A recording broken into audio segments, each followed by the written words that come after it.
Good evening, everybody, and welcome to SFC Fan TV and another edition of the Sunday Bunch with myself, Sean Middleton. We have on the show tonight Conrad Lee, Jacob Kirkbride, Dino Elgar, The Mad Mistake, and Michael Bowers. Yesterday was a disappointing day for Sunderland Football Club, another disappointing day, conceding in the 93rd minute. And I'll probably all calm down a bit now, but Jesus Christ, I don't know.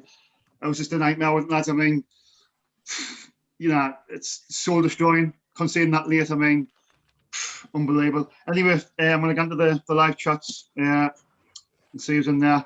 Acacia, Cameron Drew straight away says hi. Thane says hi. David Water says hi. Joe Levin, Sunderland die, oi oi. Right, anyway, lads, we're going to the score predictions. Can you remember what score predictions, Dino? Can you remember your score prediction off the game? Yeah, I said Doncaster 1, Sunderland 0.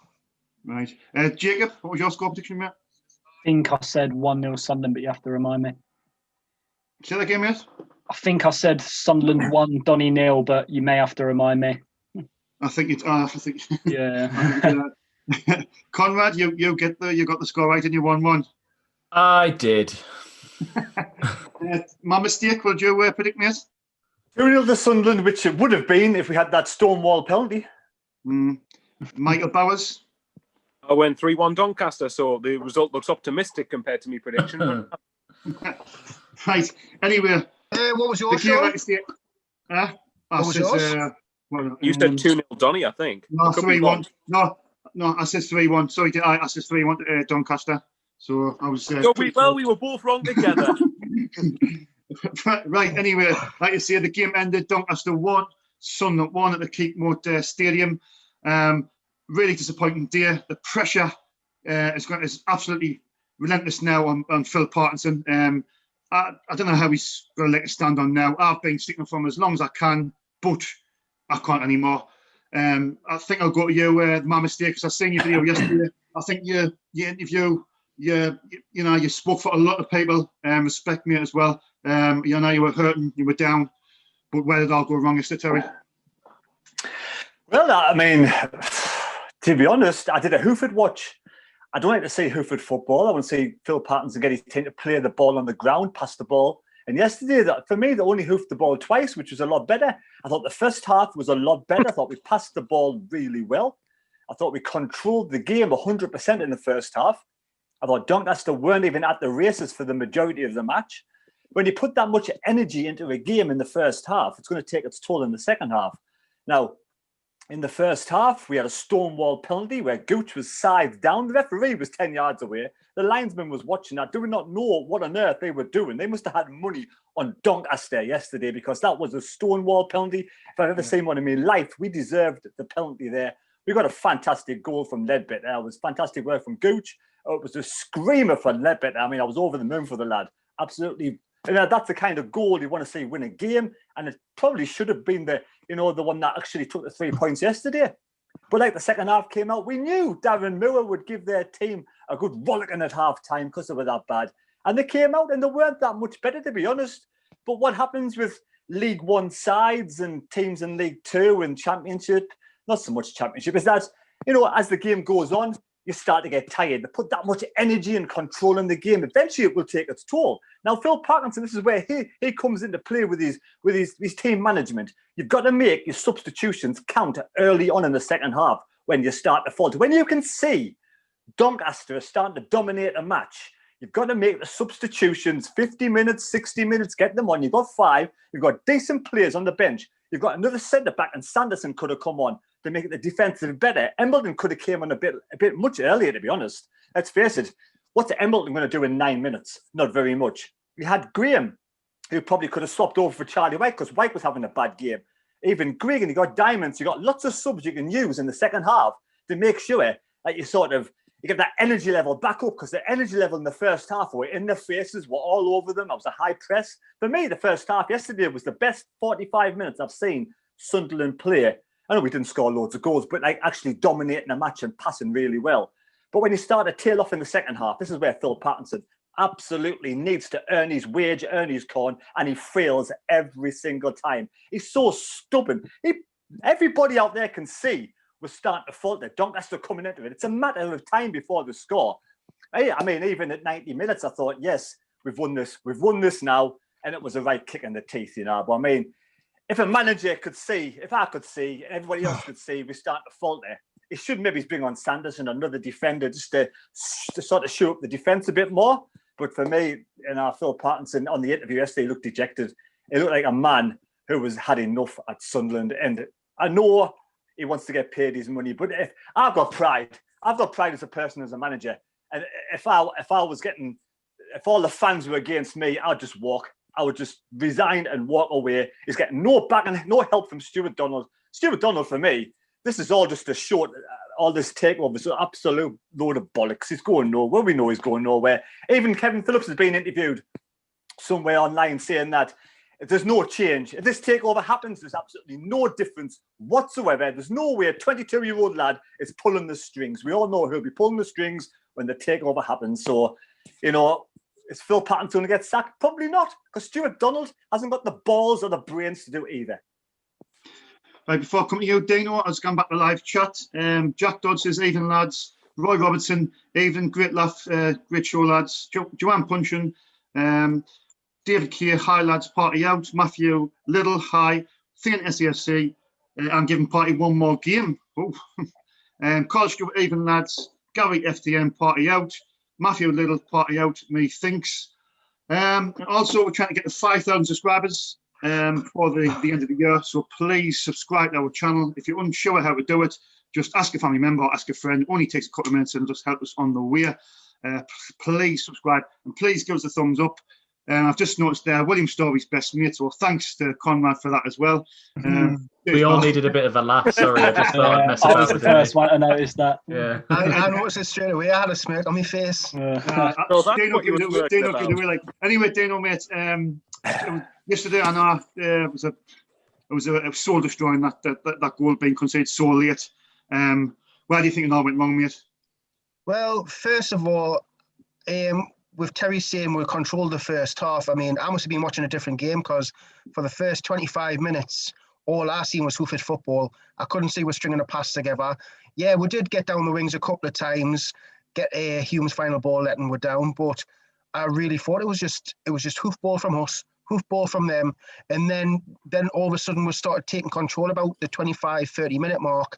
That's when we started getting the ball down and passing, but the first 25 minutes were awful. I really did. I thought we were awful the first 25 minutes, and then obviously we settled down.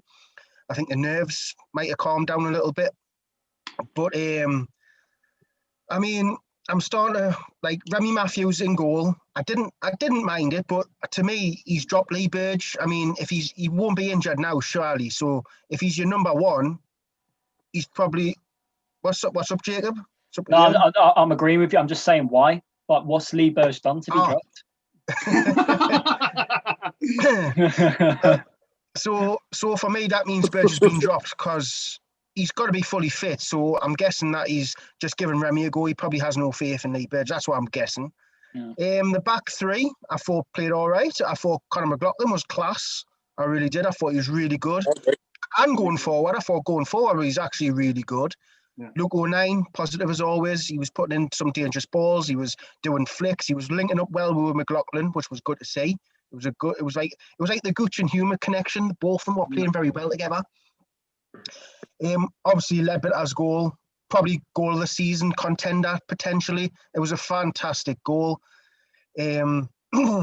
But that just shows when our centre midfielders get into them positions, they should be shooting more often instead of passing the ball sideways and backwards. Have a shot. I mean, look what Ledbetter did. I mean, Power's got that in his locker. We all know Power's got that in his locker when he's on the pitch. But Power'd rather go backwards or go sideways. But Grant Ledbetter took the shot. What a goal. I'm chuffed for him, because it's not a penalty he scored, it's actually a screamer. I think it's his first goal in open play since he's came back now. So I'm happy for him. Well done to Ledbetter. I couldn't really fault most of the second half performance. I thought we were on top in the second half. For me, we're the only team who, like, we never used to use 3 substitutes, but now you get the opportunity to use 5 and we only use 2. I mean, that baffles me. I thought bringing Power on for Gooch baffled us because you've got Jack Diamond there who was a winger. So why not bring on a bit of pace, someone who will track back, and then putting Power on? Where are you playing Power? You must have changed the formation. That's the only thing I'm guessing he's changed the formation. That late as well, unreal. I mean, the first shot we had in the first half was 25 minutes in, so that just shows we couldn't have been that good in the first half if the first shot was 25 minutes in from Maguire. So that just shows we didn't really play that well in the first half, apart from the last 50 minutes. But, I mean, let's be fair. I said we'll get beat 1-0, so 1-1 doesn't look as bad. But obviously, when you're winning most of the game, you've scored, you're into the 90 minutes, you've just got to hold on. It's one of them games where you think it's like Peterborough the first season where we're 2-1 up, and we just had to hold on for a couple of minutes and we conceded straight away. It was just hold on, game management. I mean, we're flapping. We were just hoofing the ball up. Charlie White was nowhere to be seen because we're just hoofing it anyway. We weren't looking for Charlie White. We're just getting it out, and it was just coming straight back. And obviously they scored the late goal. But let's be fair, we've done that to many teams. It will happen to us. I mean, I'm not going to lose my shit about it because we've done it at that many teams in the past. I mean, look at the first season. We've done it at Charlton, first game of the season. We've done it to many teams over the first season in League One. It happened to us. Let's just forget about it and move on. It was a tough game against Doncaster. Let's be fair. I predicted we'd get beat. Sean predicted we'd get beat. Michael predicted we'd get beat. I think I seen you change my name, but is Parkinson under pressure? Not really. Parkinson can't be under pressure. He's 1 point outside the playoffs. I mean, how can he be under pressure with 1 point out when he's in the playoffs? Well, you want to say, Terry? You want to get in, Terry? I want to know if you're still Parkinson in. To be fair, tell the world. It doesn't matter what I think. Like I say, it doesn't matter what you think. Are you Parkinson in or out? I've got no interest in Parky. I've got no interest in the bloke. I'm not bothered in the slightest because who we're going to bring in? Happy to keep on drawing and losing matches. Well, I mean, to be fair, is he getting the best out of the players? It's debatable. But will someone else come in and make a massive change? I mean, I've already said we've got the worst strikers in the league. I mean, that I think that's a fact. We've got one of the worst free strikers in the league. I'll put my hands up with that, yeah. And if somebody come in and just made some substitutions a bit earlier on, that would make a big difference, wouldn't it, Dean? The thing is, all right, Terry, right, we're all going on about the substitutions. I was watching the live stream yesterday. Sean asked Michael, would he make any substitutions? And this was about the 70th, 75-minute mark. Yeah. And I heard Michael say, I called Michael out on this, so we're probably going to have a debate. I'll respond. I'll wait. Michael did say, I wouldn't change anything because we don't look tired. And what was it? What else did you say, Michael?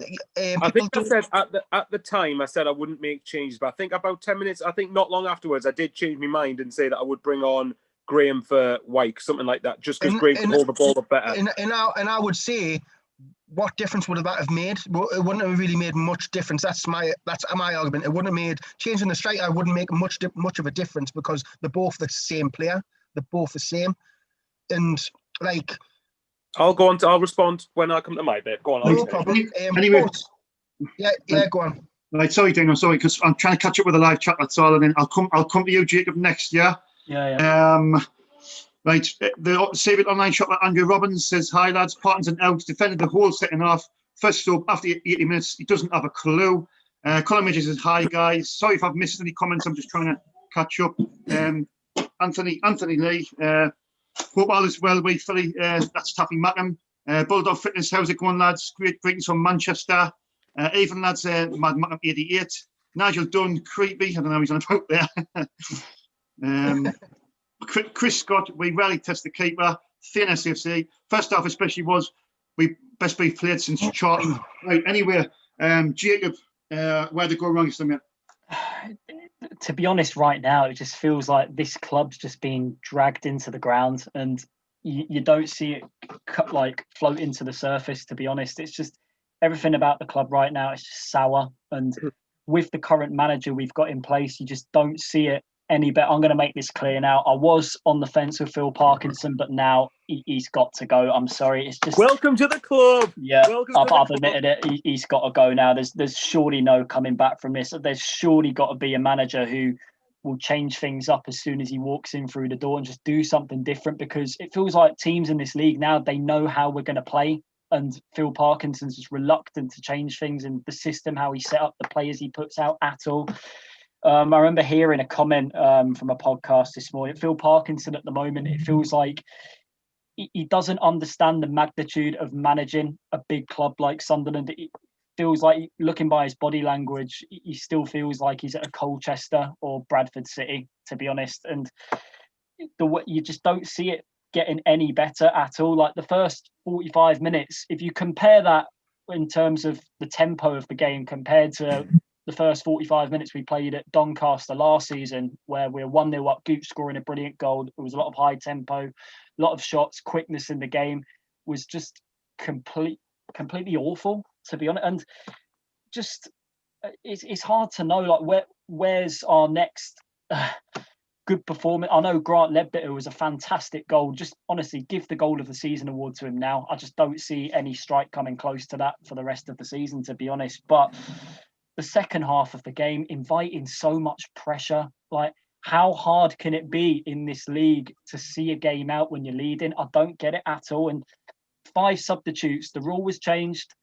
And Phil Parkinson, he only makes 2, and he doesn't make his first one until, was it the 82nd minute? That sums it up. And I know, did people go back to the debate, did we really need to make any changes yesterday?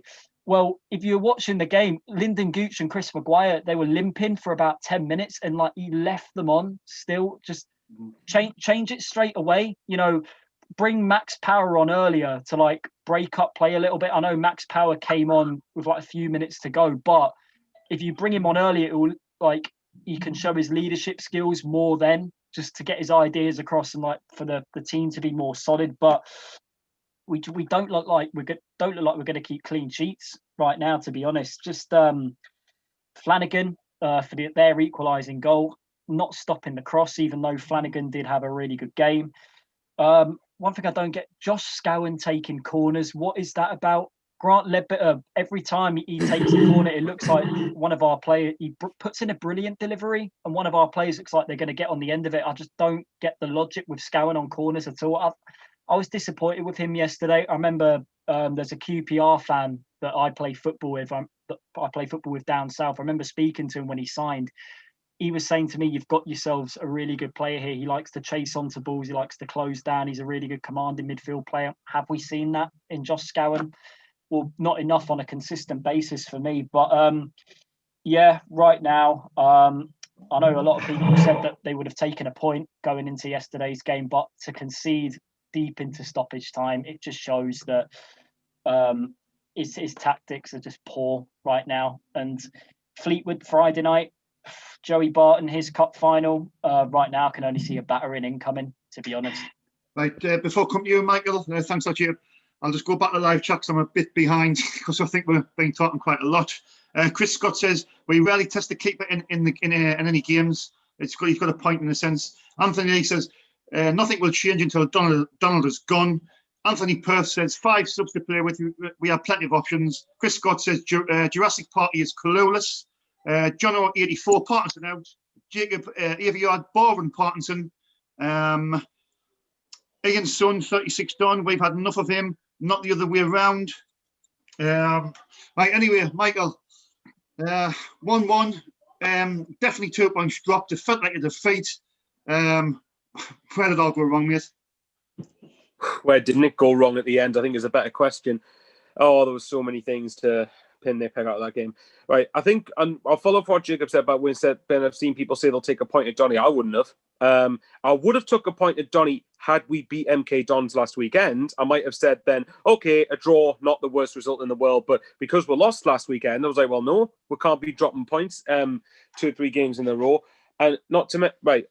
For the game, I do agree with Dino slightly in the sense that the first 20, 25 minutes I thought was pretty awful to watch. I did think it wasn't that great. But after that, once we settled into the game, we easily were the better side, in my opinion. We dictated a lot of these things. We dictated a lot of the play. We controlled things down the middle, down the wings. Didn't let Doncaster have a sniff. But remember, in Phil Parkinson's eyes, that's going to be a positive because Doncaster beat Lincoln and Ipswich, so he should be happy with that result, apparently. But at the end of the day, whether people believe the squad is good enough or whether they believe it isn't good enough, at the end of the day, you should be good enough to see out a lead in the 93rd minute of stoppage time. And where I will slightly criticise the players is that I thought, although Doncaster didn't offer very much, I thought defensively we were quite solid all game. And then to chuck 2 points away at the very end was disappointing. But I'm not blaming... I've just seen Conrad's name there. That's quite funny. I'm not going to mainly blame the players here. I'm mainly going to be blaming Phil Parkinson because anyone who's watching the game, you could see from... Now, maybe I'm contradicting what I said on the live stream, but I do think that, obviously, hindsight's a wonderful thing, but as the game was progressing, the last 10, 15 minutes, you could sense Doncaster were pushing and pushing, and they had a couple of decent half chances going into the latter stages of the game. Now, that is where fresh energy and fresh legs can combat what Doncaster are throwing at us, which in turn could push them a few yards further back, which could help us see out the result. But as we've said many, many times before, Parkinson is either too stubborn, he's too naive, or he's just too idiotic to see these things.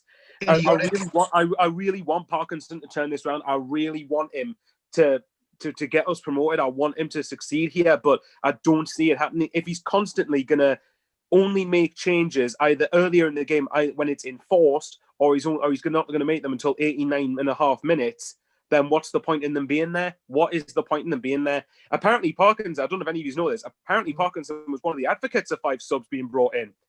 All right, Parky. Parky, I don't know if that's true, but I find that laughable if that is true. Parky, you do know you're allowed to use them, right? Just checking you know that. Next season. Absolutely. Absolutely, yeah. It's absolutely ridiculous. I am... Oh, yeah. And the worst thing is for me, and I know I go on about clean sheets all the time, and I'm not... Yeah, but you need to score more goals. And also... But again, where's the clean sheets gone? Where have they gone? If look at it this way, we've chucked away 5 points in the last 2 games. Guess where we would be if we'd held on to the lead in both games? Second. Does Terry want to get in there, mate? Yeah, I'm just saying, on my live stream, I was screaming for fresh legs about 70 minutes, 60 minutes. You could see the players were getting tired, were getting dominated. You got young lads with fresh legs. Embleton could run up players. Jack Diamond could run up players. Then you got a good centre-back as well. I say McNaughton had a good game. But I just don't want Phil Parkinson at the club at all now. Simple as. I just don't want him at the club. I agree. I think it's got the point now. Sorry, one thing. Go on, Dino, go on. Right, do you know, the problem is, right, do you know, like how some people say, don't change it because you might upset the team. Like, people do say that, don't they? You shouldn't make a change because you might upset the balance of the team. People do make that, because if you concede after you make a sub, if you concede after making a sub, people go, you shouldn't have made the sub because he's unsettled the team. But what's better, a fresh leg person coming on or someone who's been on for 60, 65 minutes running the arse off? You'd rather have the fresh person in there. So... Go on, Terry. Go on. If it's just like for like, then it's fair enough. You're not upsetting the formation. Just bringing a fresh pair of legs on in the same position, just to run with the ball and take the pressure off the defenders. Can I just point out as well? Well, if he doesn't want to upset the players, he's certainly upsetting the fans at the minute. So there you go, Phil. You've succeeded in that, mate.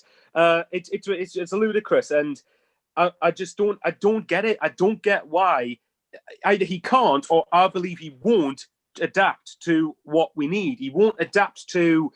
This is stupid. This I wasn't even. The sad thing is, I wasn't even that angry when it was scored because I was thinking, you know what? I was pissed off that we didn't keep a clean sheet. But at the same time, Parkinson got what he deserved. He asked for it. He was absolutely asking for it at the very end. Instead of changing it, instead of being right. Here's just an example. When I say I want a proactive manager, what a proactive manager, in my opinion, would have done yesterday is watch the last 20 minutes and see that we were getting pushed back and pushed back and pushed back every minute that went by. And what a proactive manager could and should have done was say the defence was tiring a bit. Because maybe Flanagan, I agree with Jacob, I think Flanagan, for the most part, had a good game. But the mistake he made in letting whoever his marker run into the box easily might have come down to tiredness. Now, say, for example, if Flanagan was starting to tire, take him off, get Sanderson on there. And even if you bring Power on, get him on a bit earlier, get Diamond on, fresh energy. You've got all these subs that you can make. and it would give Donny something to think about. A proactive manager would have looked at what was happening and made changes to prevent that from happening. That is what I mean when I say people should be proactive. Parkinson, what does he do, though? He waits until the 90th minute or 95th minute. Oh, we've conceded, right, let's go for it now. No, make the subs earlier to protect those around getting too angry. I'll let someone else take over. Michael, Mike, do you know when you see Phil Parkinson on the touchline standing there with his hands in his pockets and he's saying, what's he thinking about? Is he not thinking about what's for tea, pizza or Chinese, rather than the match? Because I think it just looks blank. He just has a blank look on his face. Such dilemmas, Terry. Such dilemmas. Terry, the only passion that Phil Parkinson showed on the touchline yesterday was squaring up to Darren Moore. That's the only And he would get completely knocked out doing that as well. Yeah. Anyway, before I come to you, Conrad, I'll just come back to live tracks. I'm way behind because we've, I think all of us is sort of like said a lot there. Frustration. Whimsy Willis in the chat says Hume gives him a headache every game. Anthony Lee says Partey is a lucky man. Imagine the stick he would get if the fans were in the stadium. Now I think Daniel said good point. It's a very good point. That like Thean says Sean's best catchphrase. It doesn't cost a penny. It's absolutely free. Never gets old. Chase that, Thean. Thanks very much. Conrad, I know you were annoyed just there. I mean, you put in the WhatsApp group. When the goal went in, you were kicking right off. Oh God, it was heartbreaking when that goal went in. It was awful. It was just the manner it went in as well. It was like the most Sunderland thing you could have imagined, like happening. Yeah. Just a good performance in the defence, getting turned so easily, and then someone air kicking the ball, and everyone everyone reacting second to the striker who's 2 yards out. You guarantee the week before, I said this before we started, if it had been the other way round and that had been Grigg 2 yards out, he'd have missed. It was just that's what annoyed me. It was just the most Sunderland thing that we could do, and I don't know. I'm just still annoyed. I'm Parky out. I fell off the fence and moved into the Parky outside, and I said this on the stream. It's not about the fact that like, oh, who would we get? I don't care. I don't want to put up with this shit anymore.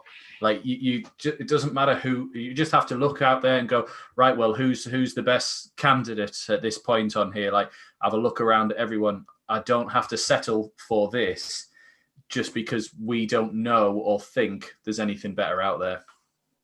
And like obviously, I'm not going to give my opinion on it because I said enough yesterday. To be fair, I've got a few topics written down here.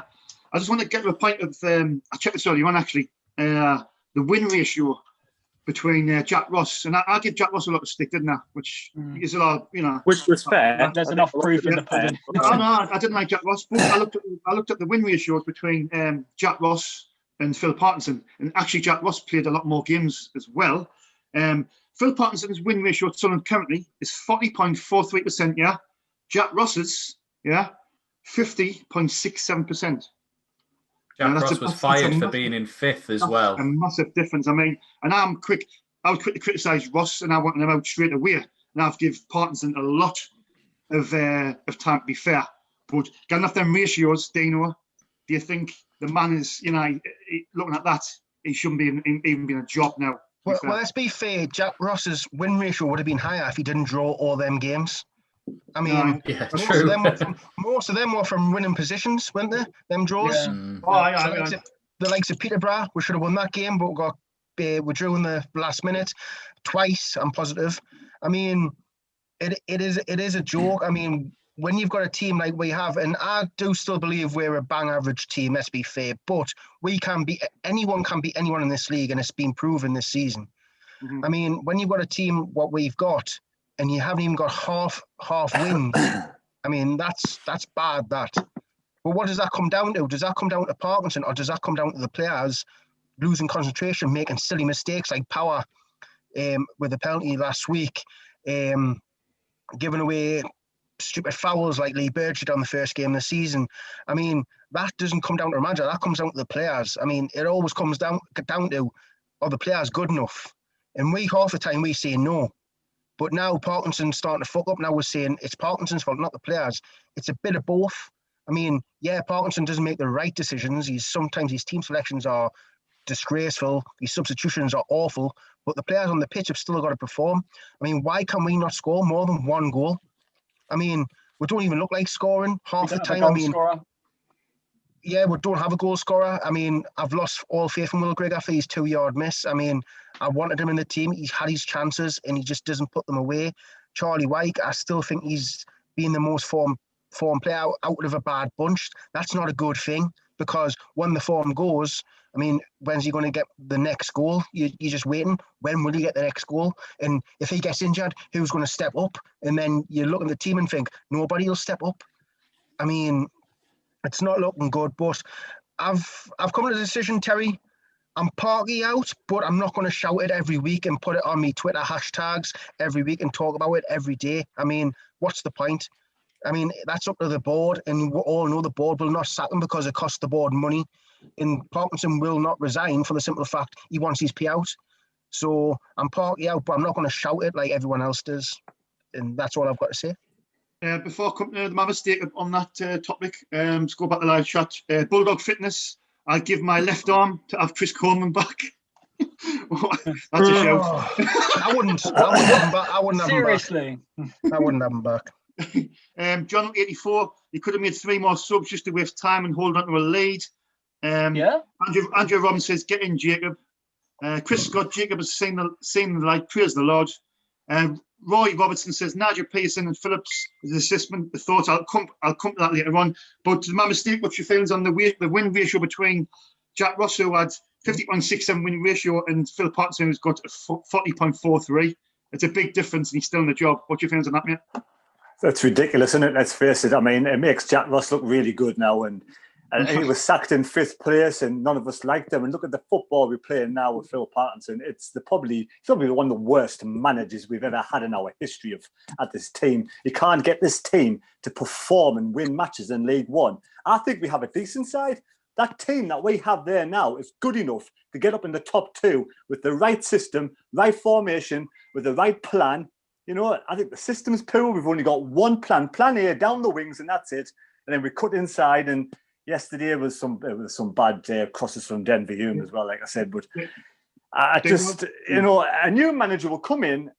He will have his own plan. He won't just have one plan. He'll probably have a couple of ideas. He might even play a 4-4-2. We might give, you know, some other strikers a combination together. Might play better than just the one striker. And we won't be sitting back on leads and it's all this slow. And then half the time it is Hooford football. When it's not for Hooford football, we go at a really slow pace. Our midfield is that slow. It's unbelievable. They may as well put the over 60s Sherburn team out and they'll probably go faster than our midfield. That's under instruction. That's not something they do. They don't want to play this bad. That's the plan for Phil Parkinson. And you do as your manager tells you to do, or you don't get in the side. You've got to buy into what the manager wants. Or you don't get to the side, as simple as. Jacob, I'll come. Dino, you first, and then we'll go to Jacob. Yeah, Dino. I just want to say that my mistake. I mean, it was only a couple of months ago, or a month ago, where you said we were a bang average League One team, but now all of a sudden we can get top 2. I mean, I don't understand where. No, we're a bang average side because we've got a bang average manager in charge playing bang average football. If a manager came in with fresh ideas who could actually know how to put a team out and how to perform, this team will be good enough, should be good enough to get promoted. It really should. I just don't. I do see where you're coming from, where you're saying with a better manager, but I mean, we don't have a striker who can get with 25 goals, and everyone always says you need a striker to get your goals to win games, and we don't have that. I do believe we are a bang average team, and I don't understand where you think. Like, I think top 2. Remember, this manager's brought in Danny Graham. And he's in love. Did he want him? Did he want him, or was that, do you reckon, a recommended? Of course he wanted him. He wouldn't have gotten him otherwise. If you're a manager. Terry, he was the chip shop version of Danny Graham. He's coming towards the end of his career. Exactly. The point, Danny Graham, what was the point of getting Danny Graham? Absolute waste of time. If I was the manager, Phil Patterson, I would have gone for somebody else. I'd rather gone for a younger lad and brought him in, give him a chance to go for someone like that, 90-year-old who doesn't even give a shit. He was on the subs bench last week. When he was warming up, we're getting beat. He was laughing his head off. He just didn't give a shit. Honest to God. Jacob, we want to get in there, mate?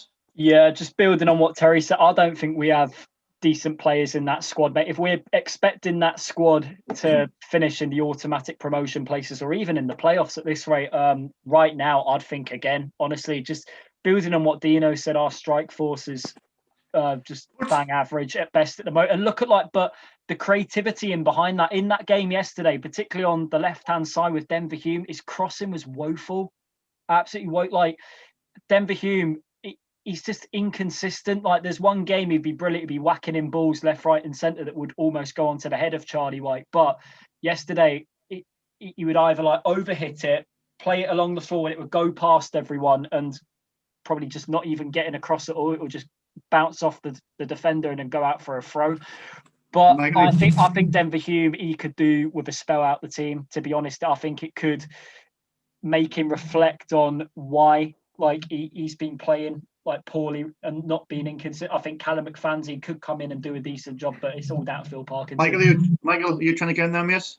Well, Jacob, firstly, you're requiring Phil Parkinson to actually get a brain cell and make a change. So let's get that out the window straight away. Yeah, I agree with you on but that. yeah, right, here's the thing, right? Okay, I think when our defense is at its best, I think we have when our defense is performing at the level it should be, we've got a top 2 defense. I think our attack isn't good enough for the top 2. But does that all of a sudden mean that anything less than the play is acceptable? To me, no, it's not. If Parkinson doesn't get in the playoffs with that squad, he fully deserves to be sacked, in my opinion. Whether you people agree with it or not, can we not be getting a bit more out of this team than we are at the moment? I mean, let's be real. Drawn at home to Bristol Rovers, drawn to Rochdale, losing at home to MK Dons. I repeat that. Losing at home to MK Dons, who hadn't won an away game for 16 fucking months before playing us. Then yesterday, we dropped points yesterday, not because the team wasn't good enough, but because Parkinson's inept management cost us 2 points. That's not, for me, that's less to do with the squad, in my opinion. How are you trying to get in there, miss?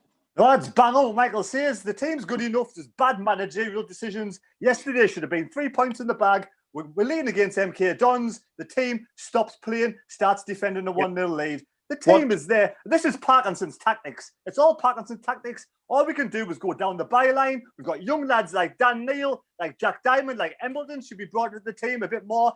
Get Patterson in. We've got good young players in. He's a dinosaur. He doesn't give a shit about the youngsters coming through. Other managers will. Sorry for interrupting. I'll just point out quickly, actually. Like I said, I do agree that I think striking-wise is a concern. I don't believe for a second that the likes of Will Grigg and even Charlie White, to an extent, can't be good enough.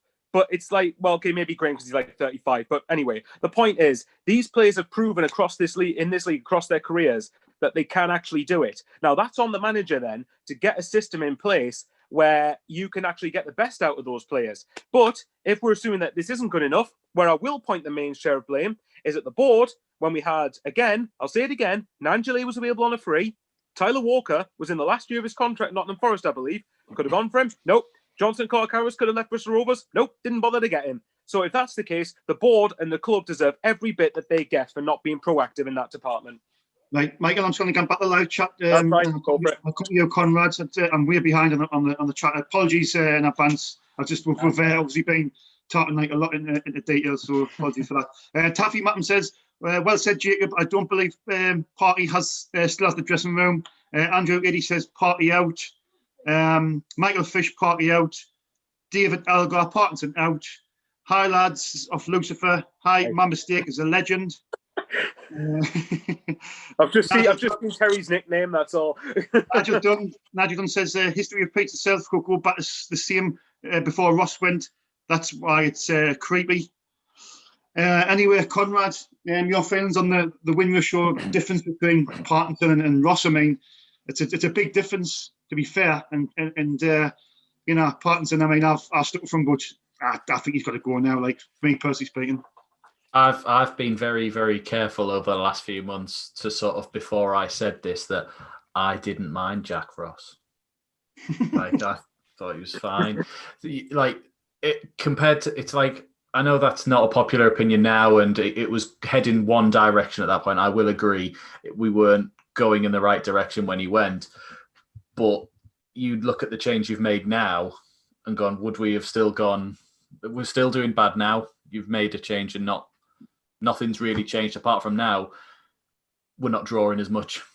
We're not scoring as many goals as we did. And someone in the chat before put, would Parky's best 11 or best team performance that he's had beat Jack Ross's best team performance and best 11.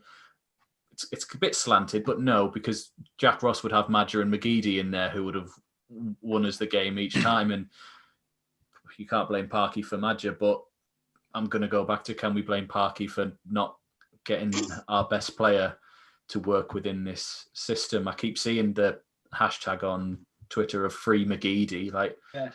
Why not? Like, he's got nothing else at this point in it. Everyone pretty much unanimously wants him gone now, and I don't think Donald will, because he'd rather pay him over the next several months than pay him out all at once to get rid of him. Why not just at this point, just do everything? I was saying to Michael yesterday, the one thing that I did criticise him the most for was just the game management. You're getting into like the 85th minute. What do other teams do to us that infuriates us and always works? They time waste. They just take the absolute mick the rest of the game. I said to Bowers during the stream, 85 minutes, make one sub with the instruction of get the ball and kick it out again so we can make another substitution. Get the ball, kick it downfield and make another substitution. Just take the mick, get this time. Just break up any momentum that they're building at this point. It was just bad game management, the whole thing. Do you know what I mean? It was just rubbish, and I don't want him anymore. I've had enough. I'm bored. I'll just say my friends quickly. I think the win ratio says it all, really. Jack Ross, who I wasn't a fan of at all, and 50% win ratio. Parkinson's got 40 from me. He's got to go. I've stuck with him as long as I can. Something hit me yesterday. I've written down here fine margins. I mean, last season when we conceded that 96 minutes goal, Dana were outside, 96 minutes against Gillingham. And then the next game, Bristol Rovers getting beat 2-0. You win them 2 games, you go up, you finish the top 2. It's fine margins. Parkinson, again, games like yesterday, if we just held on, we would have went to 3rd or 4th, and then we conceded late, and we went to 8th position. It's just, sorry, Conrad, you want to be in? Oh, it's just to follow up on the thing. It was, I don't know if anyone in the chat or any of us have watched the Tottenham Hotspur documentary, the one that was on Amazon. What does Mourinho at one point tell all of his players to do? Like, he literally, and Michael Bowers said it a lot during the chat yesterday, but he spelt it out a lot on there. He said, be a see you next Tuesday. For 90 minutes, you need to be that. Let's just be awful. Let teams come to our place and try and time waste and do this. Let's just do it to them. Let's be the worst team they've ever played. Let's not play the game properly. Let's just be awful to them. Let's break up their systems. It's just boring now, just defending when we go away from home, or even, hello, big lad, even when we play at home, it's just boring. Just do something different. Just don't basically be a cunt then. Innit? Yeah, just exactly that. I didn't want to say it, but yes. Exactly that. Apologies, it's just annoying. I'm not saying we're too nice or anything, but we're just so bland. There's nothing about us. We've got absolutely fuck all going for us, and it's just boring. Honestly, anyway, Michael's trying to get in as well. Yeah. Go on. Michael, I was going to say, we know it would have been ideal if we had Phil Parkinson's defence with Jack Ross's first 6-month attack when Madger was there. Now, if we had that team, would piss the league. The biggest thing for sorry, no, Jacob said something I couldn't hear him. No, we'd win the league if that was the case. Yeah, comfortably. Yeah. What I would say, right, because I haven't said my thought on what was the ratio again, Sean, for Ross and Parkinson? I know it wasn't that much difference. Phil Parkinson's was 40.43 and Jack Ross's was 50.67. The 10% difference. Bearing in mind, a lot of Jack Ross's win ratio percentage would have been when Madger was there. I'm pretty confident a large section of that. A good portion of that would have been when Madger was there. My point is, I think even after Madger left, Ross had a squad that should have finished in the top 2. I've got, again, Will Grigg hasn't worked out, but at the time we signed him, there was optimism, rightly, in mind that Will Grigg would score the goals, at least would score enough goals to help us get promoted. And like I've said over and over and over again, so apologies to everybody watching that I'm boring you with it, but it was after Rochdale. We had 2 games in hand on Barnsley. We had 2 extra opportunities to get into the top 2. And guess how many games we won for the last 7 games of the season? We drew against Burton, lost against Coventry, beat Doncaster, drew at Peterborough, drew with Portsmouth, lost to Fleetwood, lost to Southend, lost to Southend. Like, seriously, come on. Jack Ross should have been able to get into the top 2 there. And it's the same thing. In the playoff final, we got gifted a goal and we're still lost. We still got beat. Mate, the worst thing about that day was coming out and listening to Charlton fans on the trains just shouting, "Charlton Athletics, we score all the goals." It was just the most depressing thing ever. They weren't wrong, were they? Like at the end of the day, for me, sorry, Sean. It's just for when Jack Ross's final couple of months here. Remember, we got smashed at Peterborough. Sean and Dino will tell me this because they were at Bolton. We needed a last-minute equaliser to get a penalty as well from a penalty spot to get a point at Bolton, whose side was only a couple of weeks old, and we got smashed comfortably at Lincoln City. Jack Ross should have gone when he did. Right. Oh, no, I'm disputing that, mate. Anyway, I'm going to the live chat. The casual observer says, can anyone tell me how Charlie White was still on the pitch for the full game and exactly what's the benefit of it was? It was all down to Parkinson again. Because Grigg and Graham and O'Brien are terrible. He's the best option we have. Buster Terry says, for Sunderland fans doing the double means getting 2 managers fired in one season. Kieran Gill, bring back to Canio. Chris Scott says, Maguire did nothing. Diamond has Pearson should have at least 20 minutes. Stephen Flounders says, can't believe anyone even remotely thinks we will go up under Parkinson. Buster Cherry says, Michael Bowers is a football genius. He should manage Sunderland. Bowers, are you up for the job? Well, I can't do well. I was going to say I can't do any worse, but I probably could. I probably get as well. So if you want conference football, I'm your man. Anyway, the next topic, lads, is basically I've read a few down. I don't know if you see it today, but the news reports in the papers was reporting that Nigel Pearson and Kevin Phillips, if the takeover goes through, that they were rumoured to be to be a takeover as the Sunderland. Obviously, Nigel Pearson is the number one, and Kevin Phillips is his number two. I'll come to you where the man mistakers, and I am a big fan of Phillips. Would you be in favour of that, Terry? 100%, but I think that's complete bollocks. I think I've read an article today where Kevin Phillips is interviewed, and he said there'll be no difference whatsoever when this takeover takes place. It's going to make no difference to Sunderland Football Club at all, because Stuart Donald will probably be still pulling the strings of Wes Satori, so there'll be no difference. Just mix it up a little bit. So why would he say that then take over as manager? So I think it's a story, and I think it's complete bullshit. But I would have him 100%. Jacob, you want to be in there, mate? Yeah, I think what we need right now, I know we've not got great players in that squad, but we need a manager that's going to up the tempo a little bit, get players to show more urgency and pace in, not just because I know when we had Jack Ross in charge, we'd only do it for 45 minutes. We need someone who's going to maintain good energy levels in those players for 90 minutes, just play with pace and counter-attacking threat.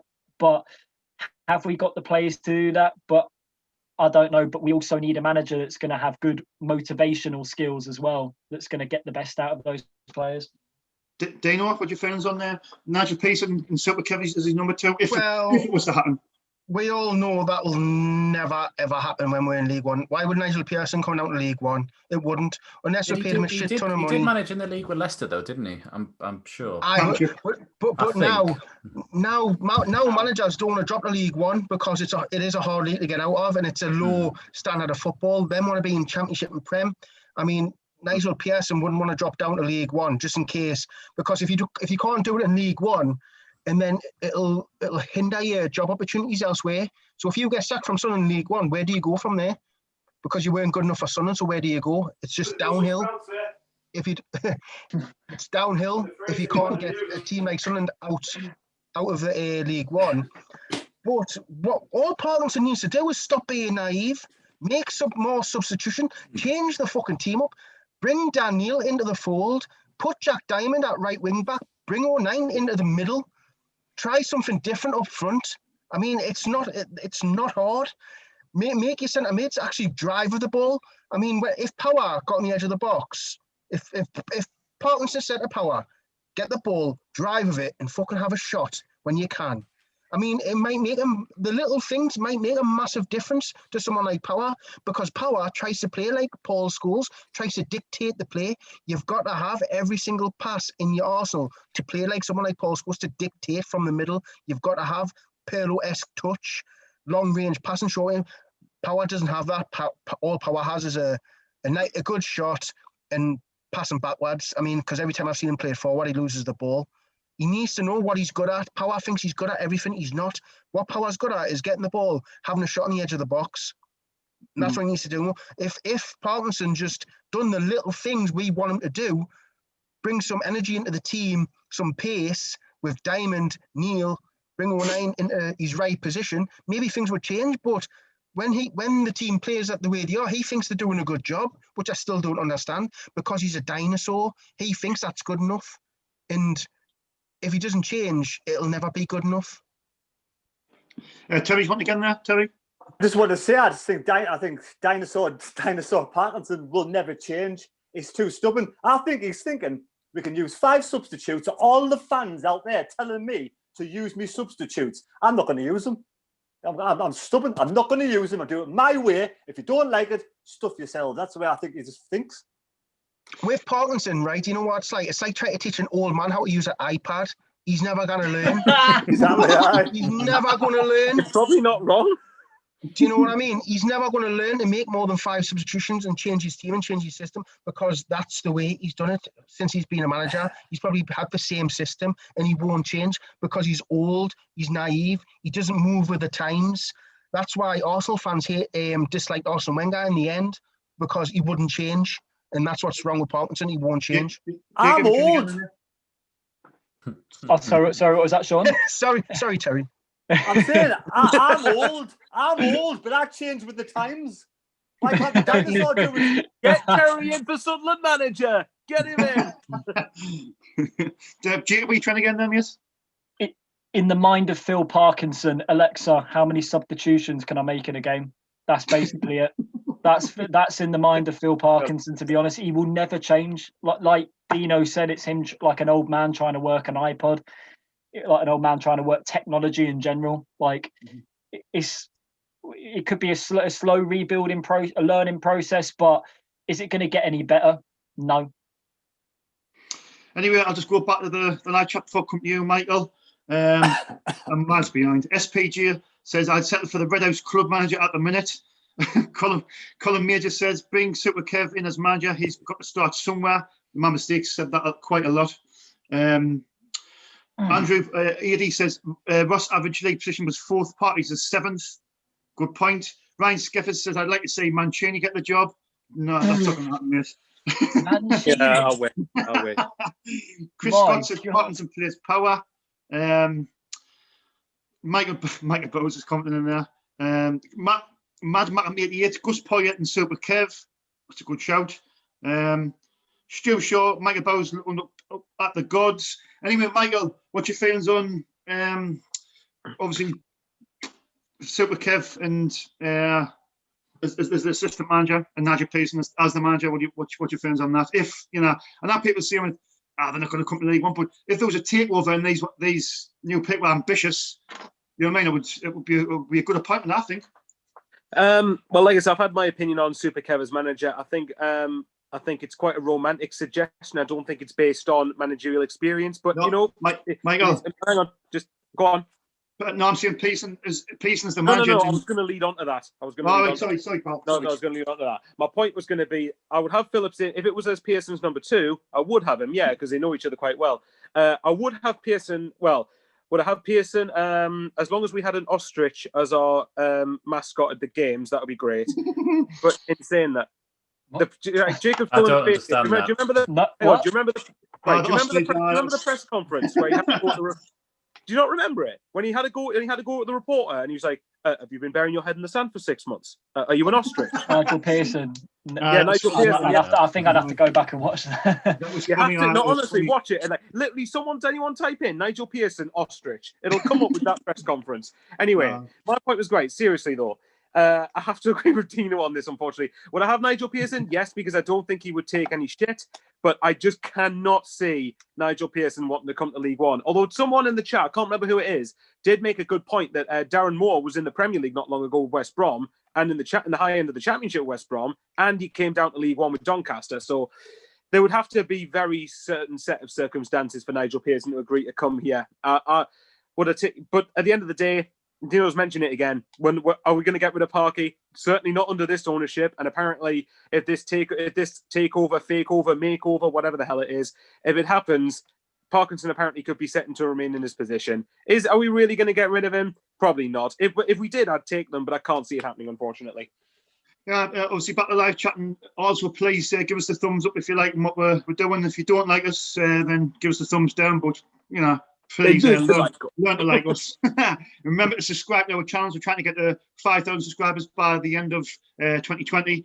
It only takes a couple of minutes to subscribe. It's absolutely free. So please subscribe to our channel. Back to the live chat. Jack Dodds, can Conrad change Jacob's name to the Gooner? John, let's get outside the ground next home game. Michael Carpo says get Poyet in. Jack Dodds, I think Dino's right here. Stu Shaw, Stone Cold Super Mario. Luigi, his assistant. Anyway, my opinion on Pearson, it is a bit ambitious. I agree. But I think Pearson and Phillips is his number 2. I think will be a great opponent. But I can't see it. Like, I think if there's a takeover, I think it'll be another League One manager like or it could be Daniel Stendel.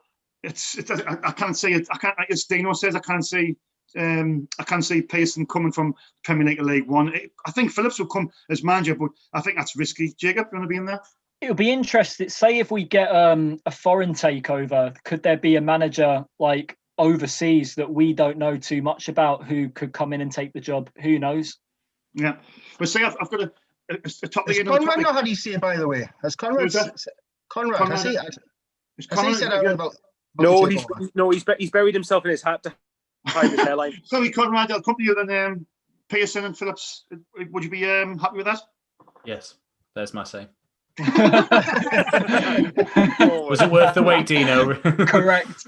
Right, anyway, there's reports today.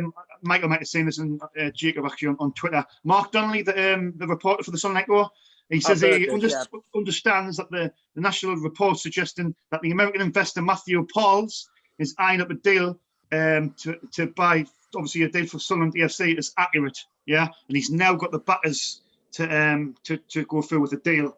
And there's actually been 2 reliable. James Hutton has actually confirmed this as well. So that said, what's your feelings on that? I mean, I checked the guy up, Matthew Pauls. I don't think he's worth loads of money. I think he's worth about 700 million. That's a lot. It's more than Donald, like. But Dino, do you know how much about this guy and what he could bring to the table or anything? I only heard this rumor recently, but you know what? I'm sick of rumors. I mean, either say it's true or say it's not true. Don't be saying we've heard. Find out. Don't be putting stuff out like this might be happening, because it gets all of us angry, because accordingly it was William's story, and now it's this that French, is it the French bloke who Kirill Louis then it was him. Now it's this other bloke. I mean, just make your fucking mind up, because I'm getting sick of hearing about takeovers. It's takeover this, takeover that. Either happen or don't happen, because I'm getting wound up. I'm sick of hearing about a fucking takeover. What's not happened yet? It's been months. My mistake. I've got no interest whatsoever in whoever it is, because I think it's a load of bollocks. I just have no idea who it is. I'd say I'm sick of takeovers myself. I want it to happen. I don't think it's going to happen. I think we're stuck with Donald for a long time until we get promoted to the Championship, or until he finds someone to loan him some money, and then we'll buy a few players and get promoted. I don't know. Just like I say, I'm just sick of takeovers myself. I just brought the topic up, lads, because it was reported. It was reliable. Obviously, Mark Donnelly's a reliable journalist, and so is James Hunter. But the same like Kirill Louis Defree and Sartori, their consortiums, they're in exclusivity apparently. But if their exclusivity expires, then Michael, you want to get in there, mate? Sorry, first of all, someone on the chat put Dino Washi gob out with some soap. The second thing is, I'm the same. I'm bored of hearing about the takeovers. But I'll tell you one thing I would be interested in. Ryan Reynolds, do you fancy leaving Wrexham and coming to take over Sunderland, mate? If you have Ryan Reynolds come here, we'll put Deadpool on the pitch. At least that'll be entertaining to watch. Can I just say, right, would you be happy with him for the simple fact he knows fuck all about football? What's the point? He'd be another Ellis Short where he gets other people to run the club, and then once if it fails. I mean, if someone's going to run the club, you want him here all the time. You want him to know about football. Let's be fair, Ryan Reynolds knows fuck all about football. Dino, I was joking. No, but that's what I'm saying. I'm asking you, would you be happy with him coming in? Okay, Dino, would you have Ryan Reynolds with Niall Quinn coming back to the club? As in, Niall Quinn runs the club and actually is the football voice.